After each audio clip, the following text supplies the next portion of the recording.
Ladies and gentlemen, good afternoon. My name is Kate, and I'll be your conference operator for today.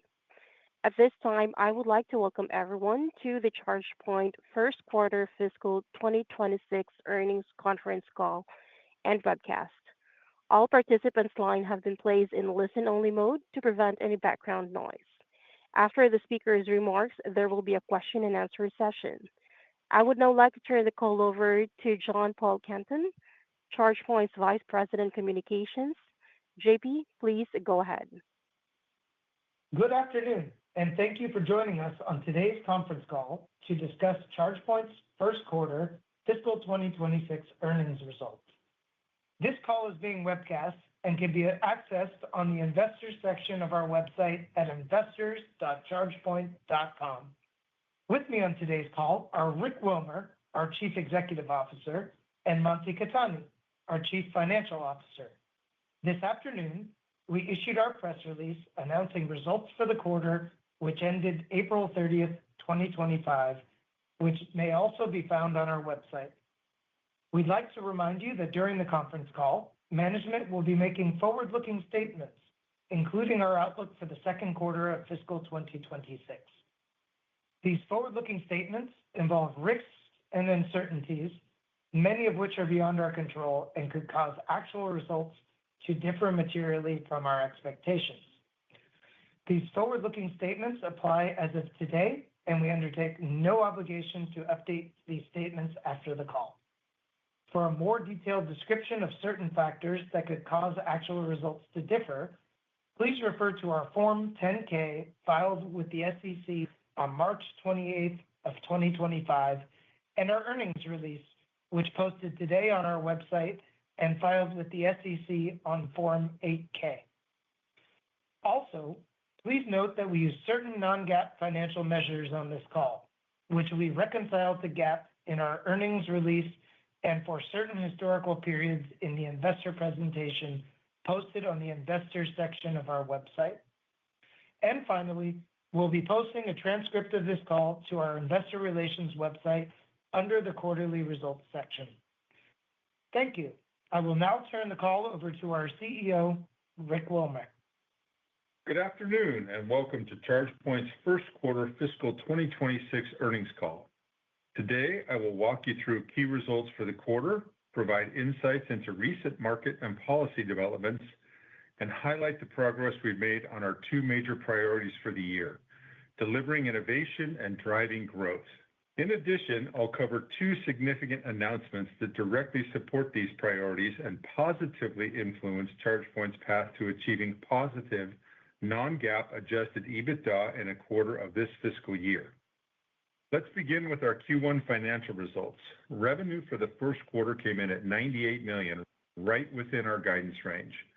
Non-GAAP gross margin continues to increase quarter over quarter, reaching a new high of 31%. Notably, our GAAP subscription gross margin climbed to a record 60%, underscoring the strength of our SaaS-focused business model. We built momentum across the business in Q1. Our DC fast charging program with General Motors has been a success, with the pace of site openings accelerating and over 500 additional ports signed off by GM for deployment. We extended multiple agreements with Mercedes-Benz, reinforcing our long-term relationship. Our theft-resistant charging cable was met with strong market interest. It will go into production this summer for our own hardware models. Be Energized, our software management solution for CPOs, is now actively managing over 700 charger models from over 85 different vendors of charging hardware. This is a testimonial to the scale of our third-party hardware integrations. In total, ChargePoint now has over 352,000 ports under management, of which more than 35,000 are DC fast chargers, and more than 122,000 are located in Europe. With our roaming partnerships, we enable access to more than 1.25 million charging ports globally. Our business is proving to be resilient on the top line despite U.S. macroeconomic conditions and market uncertainty, as well as the bottom line through the cost and operational actions we took last year. Looking ahead regarding U.S. tariffs on our products, we expect only a minimal increase in the cost of goods sold. We also expect cost reductions to exceed the impact of the current tariffs. Therefore, we still expect margin improvement later in the year. The limited impact reflects the swift and effective execution of our mitigation plan. We see positive momentum on two fronts: one, EV adoption, and two, utilization rates. EV adoption continues on a steady upward trajectory, a trend which has held for more than a year. Despite political turbulence dampening consumer and capital spending, North American EV sales were up 16% year over year for Q1, according to RoMotion. In Europe, EV momentum rebounded strongly, with the same data set reporting 22% EV sales growth year over year for Q1, a significant surge.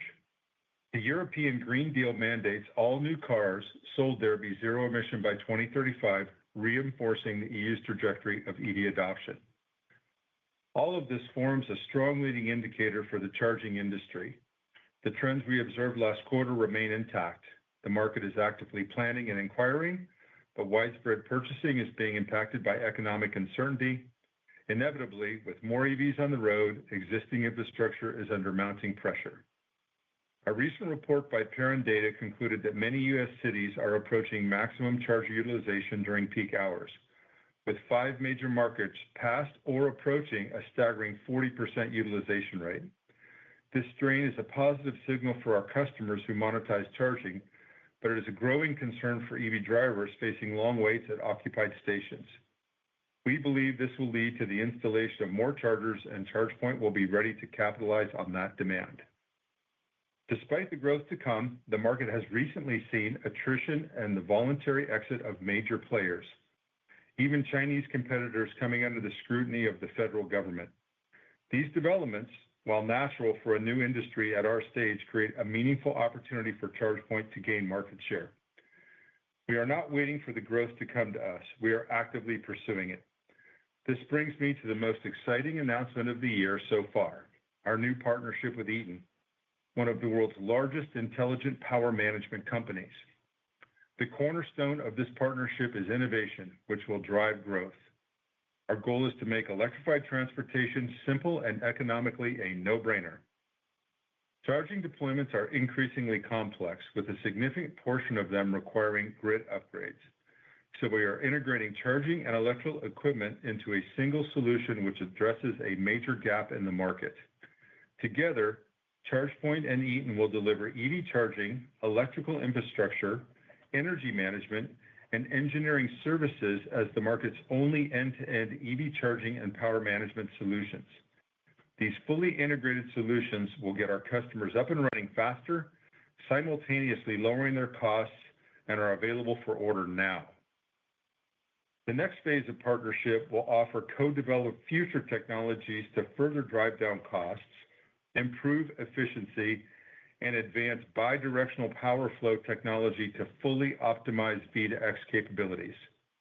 This will enable customers to use EVs as another distributed energy resource that they can integrate into their energy infrastructure to help power operations. The first innovations from this effort are set to be announced in September. So what does this do for ChargePoint's business? In addition to a compelling and highly differentiated offering, we now have access to Eaton's formidable go-to-market engine, which does nearly $25 billion in annual sales across more than 160 countries. We anticipate that the relationship will drive incremental revenue growth for ChargePoint. This partnership cements ChargePoint as the enabler of the entire EV ecosystem, from the grid to the dashboard of the vehicle and everything in between. Our second major announcement of the quarter, once again aligned with our goal of delivering innovation, was the announcement of our new AC hardware architecture. This is the first product line developed utilizing our lower-cost co-development structure, and it will enter the market at a highly competitive price point while still increasing our margins.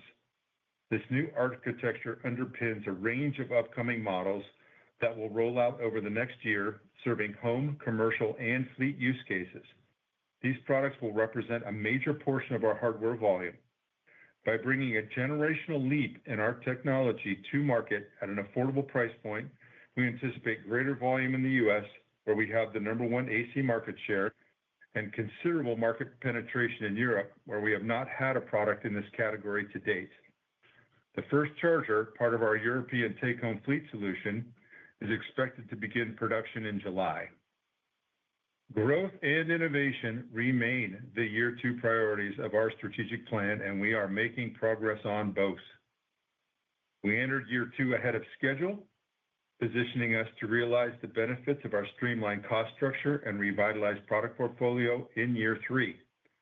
Our partnership with Eaton unlocks immediate growth opportunities by combining our EV charging leadership with their complementary solutions and their commercial scale. Our new AC hardware architecture is the first of several high-impact innovations planned for this year, designed to expand market share, drive volume, and improve margins. Combined with our operational excellence, we are laying the groundwork for meaningful financial upside as the year moves on. I will now turn the call over to our CFO, Mansi Khetani, to cover our financials in more detail. Thanks, Rick. As a reminder, please see our earnings press release where we reconcile our non-GAAP results to GAAP.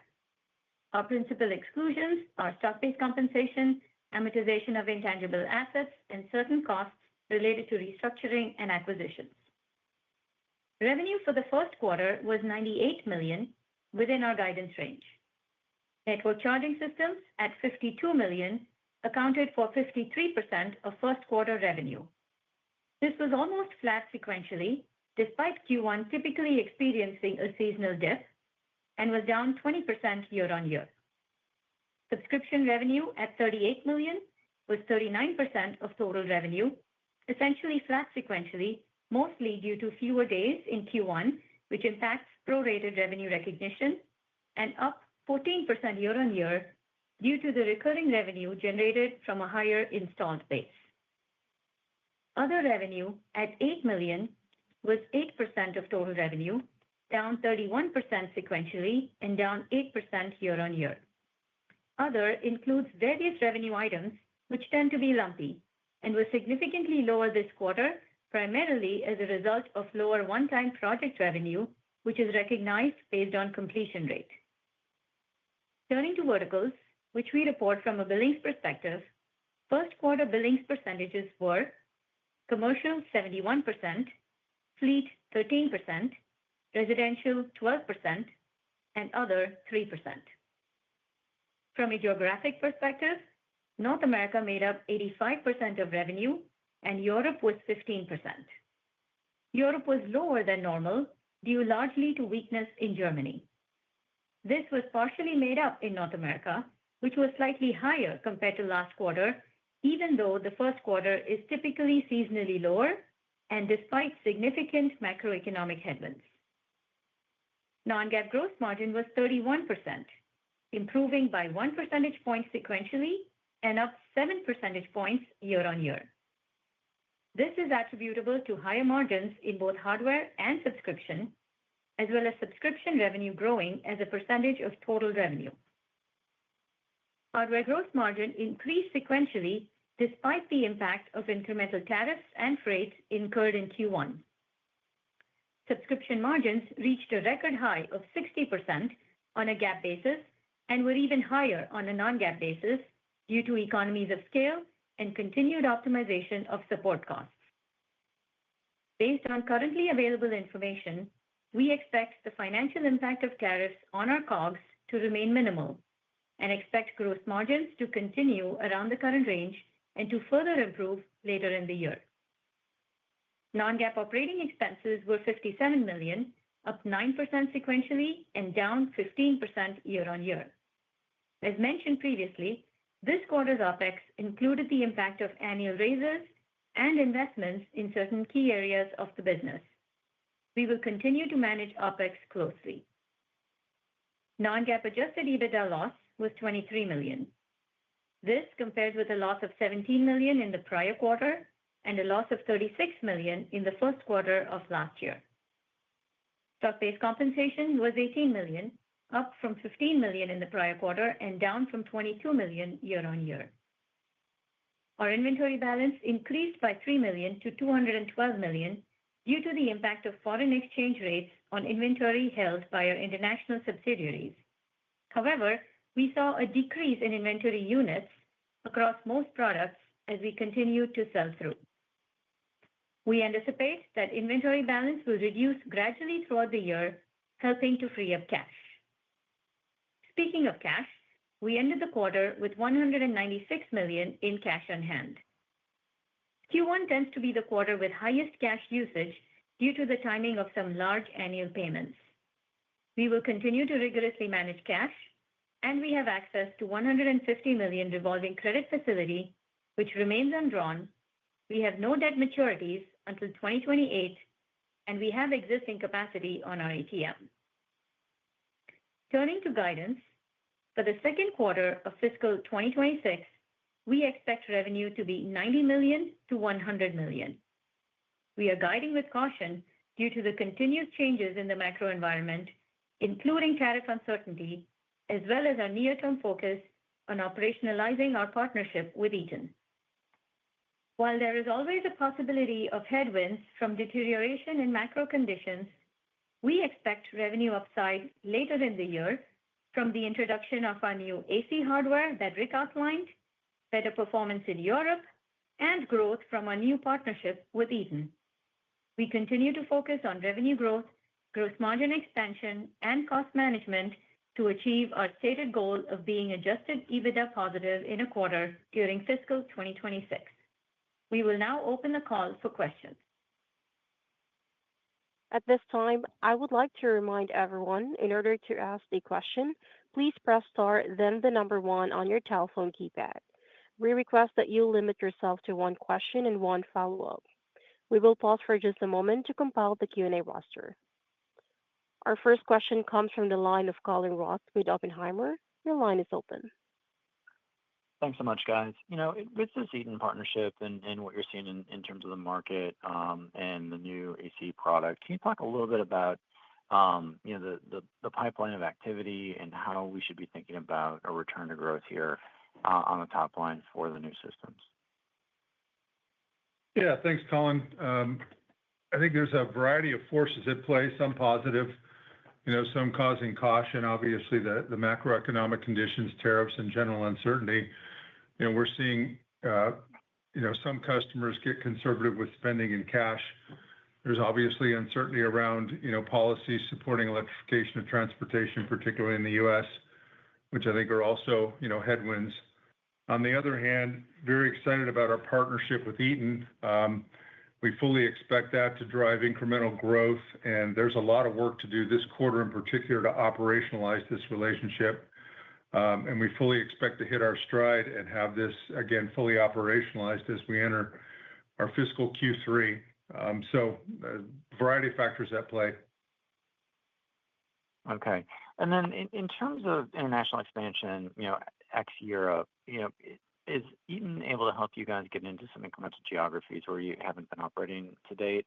And how should we think about the potential for the opportunity in Central South America, other parts of North America where you're not maybe fully loaded? It seems like you've got pretty good coverage in the U.S. and Canada, but maybe you're missing something. And then potentially places like Australia and others where you could see some incremental sales. Yeah, Eaton definitely has the capabilities to do that. At this point in time, we're focused on North America and Europe. We believe with the combined product portfolio, what we have to offer in Europe and North America, we've got plenty of TAM to address in those two geographies. But again, the possibility definitely exists to penetrate new geographies as we move forward in the partnership. Thanks so much. And then just a final one on the cadence of the inventory reduction, Mansi. Should we be thinking about that as kind of low single-digit millions, mid-single-digit millions of inventory consumption on a quarterly basis? Just want to get a better sense of how to get that number on a trajectory basis, and what's the right target for you guys in terms of kind of the right inventory that you want to be carrying on an ongoing basis. Yeah, so obviously there are a lot of factors that inventory balance will depend on. It depends on the mix of sell-through, the mix of production, etc. So All we can say right now is that we expect gradual reduction probably in the second quarter, with a more meaningful reduction coming in the second half as we see revenue growth. Okay, I'll hop back in queue. Thanks, guys. Thank you.